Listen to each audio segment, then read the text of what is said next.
একটা প্রচলিত কথা আছে, রক্ষকই ভক্ষক। আচ্ছা, আমরা যখন কোনো বিপদে পড়ি, আপনি আমি আমাদের মতো সাধারণ মানুষ যখন কোনো বিপদে পড়ে বা আমাদের সঙ্গে যখন কোনো অন্যায় হয়, আমরা কার কাছে যাই? পুলিশের কাছে। পুলিশ প্রশাসন আমাদের রক্ষা করবে, আমাদের বাঁচাবে, আমাদের সঙ্গে অন্যায় বিচার করবে, সেইটা ভেবেই আমরা যাই পুলিশের কাছে। কিন্তু সেই পুলিশে যখন আমাদের মতো সাধারণ মানুষের সঙ্গে অন্যায় করে, তার বিচারটা কে দেবে বলুন তো? আমাদের রাজ্যে যদিও এখন বর্তমানে কেউ আর পুলিশ প্রশাসনকে বিশেষ ভরসা করে না। পুলিশের মতো একটা নোবেল চাকরি, যাকে একটা সময় মানুষ প্রচন্ড সম্মান করত, হঠাৎ করে মানুষের উপর অনাস্থা হওয়ার কারণ কি? বিগত কয়েকদিনে বেশ কয়েকটা এমন ঘটনার উদাহরণ আমরা দেখেছি, যার ফলে সাধারণ মানুষ পুলিশকে সত্যি আর ভরসা করতে পারে না। কারণ দিনের পর দিন বেশ কয়েকটা ঘটনা ঘটে চলেছে যেখানে পুলিশই সাধারণ মানুষের সঙ্গে অন্যায় করছে।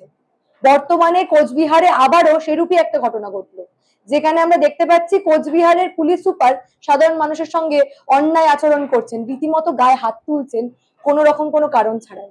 কি হয়েছে ঘটনা সেটাই আপনাদের বলবো, যার জন্য এই প্রতিবেদন করছি। প্রতিবেদনটা সম্পূর্ণ দেখবেন এবং শেষ পর্যন্ত আমাকে বলবেন যে সত্যি কি আমরা রাজ্যে সুরক্ষিত? এই রাজ্যের পুলিশ প্রশাসন যেখানে মানুষের সঙ্গে অন্যায় করছে, সেই রাজ্যে কি আপনি আমি সুরক্ষিত? নমস্কার, আমি সানিয়া, দা নিউজ বাংলায় আপনাদের সকলকে স্বাগত।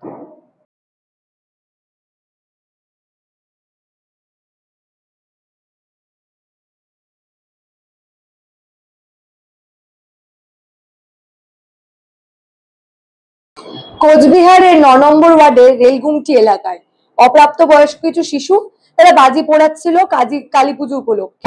সেখানে তাদের বাবা মা অর্থাৎ অভিভাবকরা উপস্থিত ছিলেন। ঠিক সেই সময় সেখানকার পুলিশ সুপার দ্যুতিমান ভট্টাচার্য সেখানে উপস্থিত হন এবং কোনো কারণ ছাড়াই, কেবলমাত্র তার বাংলোর বাইরে বাজি পোড়ানো হচ্ছে ঠিক সেই কারণে সে সমস্ত শিশুদের গায়ে হাত তোলেন। এমনকি তাদের অভিভাবক অর্থাৎ যে সমস্ত স্থানীয় বাসিন্দারা, মহিলারা সেখানে উপস্থিত ছিলেন, তাদের গায়েও হাত তোলেন কোন রকম কোনো পুলিশ ইউনিফর্ম ছাড়াই। এবং এমনকি সিভিল ড্রেসও নয়, স্যান্ডো গেঞ্জি পরে তিনি সেখানে অপ্রকৃতস্থ অবস্থায় উপস্থিত হয়েছিলেন এবং সেই সমস্ত মহিলাদের গায়ে হাত তোলেন এবং তাদের সঙ্গে অন্যায় আচরণ করেন বলে অভিযোগ করছেন স্থানীয় মহিলারা। সরাসরি কি বলছেন এবং সেখানকার সিসিটিভি ফুটেজ আগে আপনাদের দেখাবো। প্রথমে দেখুন সিসিটিভি ফুটেজ কিভাবে মারধর করছেন দ্যুতিমান ভট্টাচার্য, সেখানকার পুলিশ সুপার।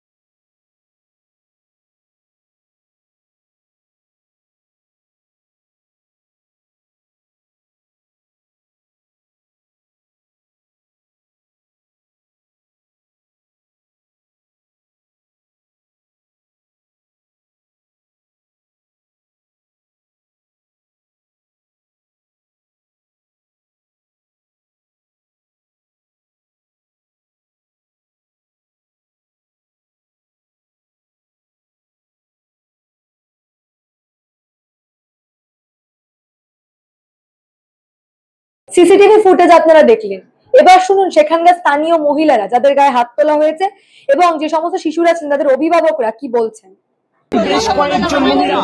গতকাল রাতে আমরা পুজো শেষে এখানে এসেছি, এসে আমাদের বাড়ির বাচ্চা কাচ্চা সবাই নর্মালি যে বোমা ফাটছে, যেহেতু দীপাবলি সবাই ছোট ছোট বাচ্চারা আসছে, তো আমরা দেখছিলাম যেহেতু বাচ্চারা বোম ফাটাচ্ছে উইদাউট, আমরা দেখছি যে যাতে কোনো রকম কারো ডিস্টার্ব না হয় বা কিছু না হয়।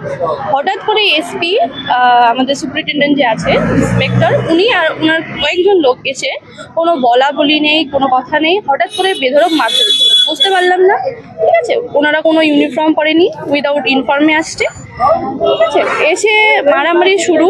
এমনকি আমি যে একজন মহিলা মানুষ, ওনাদের কোনো মহিলা কনস্টেবল ছিল না, ওনারা নিজেরা কোনো ইউনিফর্ম পরে আসেনি, এসে মারধর করে এই যে দেখুন দেখাচ্ছি। ঠিক আছে, তো আমার কথা হচ্ছে যে আমরা একটা সুবিচার চাই এটার। আমরা ইন্সপেক্টর সম্মান করি, যে একটা যেখানে আমরা ভালো আইনি ব্যবস্থা পাবো, সেখানে আমরা কোথায় আছি?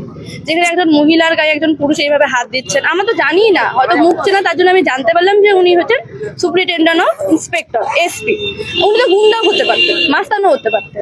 বাড়িতে 20 জন 25 জন 30 জন এসে কন্টিনিউয়াসলি ধাক্কি করছে, বাচ্চারা সব মাইনর বাচ্চাকে মারছে কোনো কারণ ছাড়া, কোনো ইয়ে ছাড়া। যদি কোনো ব্যাপার হয়ে থাকে বা কোনো যদি ওরা ভায়োলেন্স করে থাকে, সেটা কমসে কম উনি ওয়ার্নিং দিতে পারতেন, একবার বলতে পারতেন ভালোভাবে যে অনেক হয়েছে, রাত্রি হয়েছে, তোমরা বাড়ি যাও। কোনো রকম কোনো কথা বলা ছাড়া এই যে মারধর করা, সেটা কি ওনার উচিত হয়েছে? উনি তো নিজে একজন আইনের লোক, তাহলে উনি কি করে একজন মহিলার গায়ে হাত দিলেন? ঠিক আছে, তো এই যে বাড়িতে আসার পরে ধাক্কি, জোরে চিল্লা হাল্লা, অকথ্য ভাষায় গালিগালাজ করা। আমরা বাড়িতে দুজন মহিলা ছিলাম, ওনারা এতজন পুলিশ আসতেন, কেউ তো ইউনিফর্মে ছিল না। এতজনকে যখন ডাকতে পারছে উনি, তাহলে কি একজন মহিলা কনস্টেবলকে ডাকতে পারছেন না? আমরা তো কোনো রকম ক্রিমিনাল অফেন্স করি। যদিও মারধরের কথা জিজ্ঞেস করায় সেটা অস্বীকার করেছেন দ্যুতিমান ভট্টাচার্য। তাকে প্রশ্ন করা হয়েছিল যে সিসিটিভিতে দেখা যাচ্ছে যে মারধর করা হচ্ছে, তারপরেও তিনি গোটা বিষয়টা অস্বীকার করেছেন। কি বলছেন দ্যুতিমান ভট্টাচার্য তার নিজের মুখে শুনুন। সন্ধ্যে থেকে তারা বাজি ফাটাচ্ছে বিভিন্ন সময় তাকে বারণ করা হয়েছে, আমার গার্ড গিয়ে বারণ করেছে। এই আমরা ভাবছি এই শেষ হবে রাত 10টা নয় 11টা নয় 1টা অবধি ফাটিয়ে যাচ্ছে, কন্টিনিউয়াস 1টা অবধি ফাটিয়ে যাচ্ছে। আমার স্ত্রী পর্যন্ত কাউন্ট করেছে যে একসাথে 7টা পর্যন্ত ফাটিয়েছে। আমার গার্ড গিয়ে বারবার বারণ করেছে, তারপরে গিয়ে তাকে বলা হয় যে আপনারা এই করবেন না। কোনো মারধরের কিছু ঘটনা ঘটেনি। আপনাদের আমি দেখাতে পারবো যে আমার রেসিডেন্সের মধ্যে পর্যন্ত বাজি ফাটিয়েছে, ছুড়ে আমার এই কুকুরগুলো দেখুন যে চিৎকার করে পাগল হয়ে যাচ্ছে। না, মারধরের কোনো ঘটনা কিছু নেই। সিসিটিভিতে দেখা যাচ্ছে তার যে এরকম লাঠি দিয়ে আপনি এক মহিলাকে মারছেন। না, এরকম কোনো ঘটনা হয়। পুলিশ একটি বাজেট ছিল এতগুলো পুলিশ, লোকাল পুলিশ তার হ্যাঁ অনেকবার তাদেরকে আমার গার্ড গিয়ে বারণ করেছে, রিকোয়েস্ট করেছে, শোনেন। পরিষ্কার অভিযোগ তাদের, তারা নিজের মুখেই বলছেন কিভাবে কোচবিহারের পুলিশ সুপার দ্যুতিমান ভট্টাচার্য তাদের সঙ্গে অন্যায় আচরণ করেছেন, রীতিমতো গায়ে হাত তুলেছেন এবং সিসিটিভি ফুটেজে সেই চিত্র পরিষ্কার।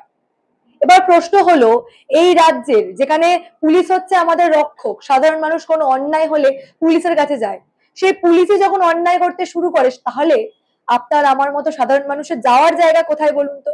কে বিচার দেবে আমাদের? আমাদের সঙ্গে যদি কোনো অন্যায় হয় তার বিচারটা কে আমাদের দেবে, কে আমাদের রক্ষা করবে?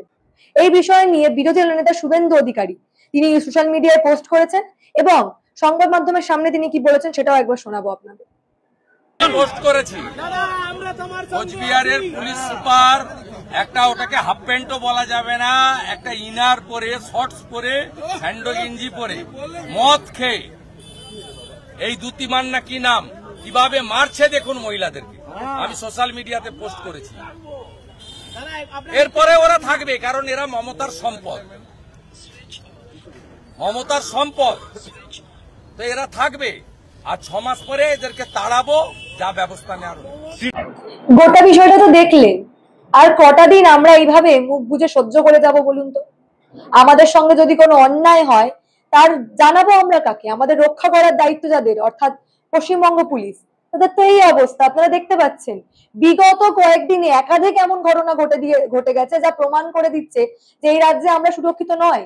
এই রাজ্যে আপনি আমি আমরা কেউ সুরক্ষিত নই, কিন্তু যাদের আমাদের সুরক্ষার দায়িত্ব নেওয়ার কথা, অর্থাৎ এই রাজ্যের পুলিশ প্রশাসন এবং সর্বোপরি এই রাজ্যের পুলিশ মন্ত্রী, তারা কি সত্যি আমাদের দায়িত্ব নিচ্ছে? কি করছে তারা? একাধিক ঘটনা এইভাবে হয়ে যাচ্ছে এবং সর্বোপরি আমরা পুলিশের কাছে সুরক্ষিত নই। তাহলে এই রাজ্যে আপনারা আমার সুরক্ষার দায়িত্ব কাদের বলুন তো? এই বিষয় নিয়ে কি ভাবছেন আপনারা? আপনারা কি এখনো জেগে উঠছেন না? কি ভাবছেন? আপনাদের মূল্যবান এবং গুরুত্বপূর্ণ মতামত অবশ্যই আমাকে জানাবেন দ্য নিউজ বাংলা কমেন্ট সেকশনে। সত্যি আমরা সুরক্ষিত তো? এবং এই ধরনের সমস্ত খবর জানতে দেখতে থাকুন দ্য নিউজ বাংলা।